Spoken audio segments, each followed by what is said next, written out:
daga Kannywood. To fa sai dai mu ce inna lillahi wa inna ilaihi raji'una, sakamakon kotu ta kwace mulki daga hannun Abba Gida Gida ta danka shi a hannun Malam Nasiru Gwamna.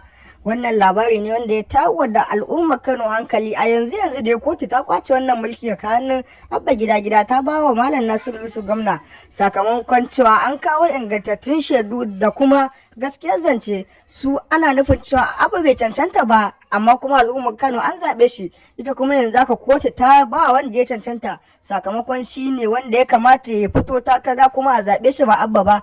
Ana cewa Abba katsan ba wani mukami da ya taɓa kamawa, sai yanzu haka wannan ɗan takarar na Rabi Musa Kwankwaso ya ɗauko shi ya kama hannun shi ya nuna al'ummar jihar Kano shi, kuma aka ce aka zaɓe shi a jihar Kano. Wannan dai idan wannan ne farkon shigo ka zaka danna mana subscribing, sannan ka taɓa mana alamar ƙaruwa, zaka ji mu cikakkun labarin. Za mu sa muku cewa a kotun yanzu haka an kammala, an gama, an ba wa Malam Nasiru Yusuf Gwamna wannan mulkin jihar Kano.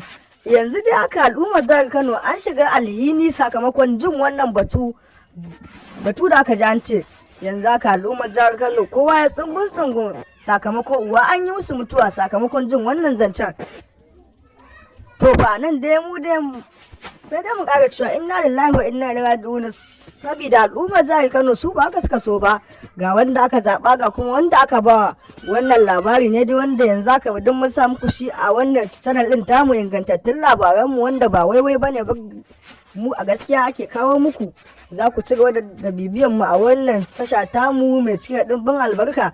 Dan Allah ana roƙonka da ka danna mana subscribing, sannan ka taba mana alamar ƙara, sannan za ka ji mu cikakkun rahoton mu a nan gaba. Sannan kuma duk wani abu da shi wancan dan takara ya faɗi ko kuma wanda aka kwace a hannunsa ya faɗi, za ka ji mu cikakkun rahotannin. Kawai ku dai ku biyo mu a cikin wannan tasha tamu, ku danna mana subscribing, sannan ku danna alamar ƙararrawa, za ku ji mu da cikakkun ingantattun labaran. Mun gode, muna godiya.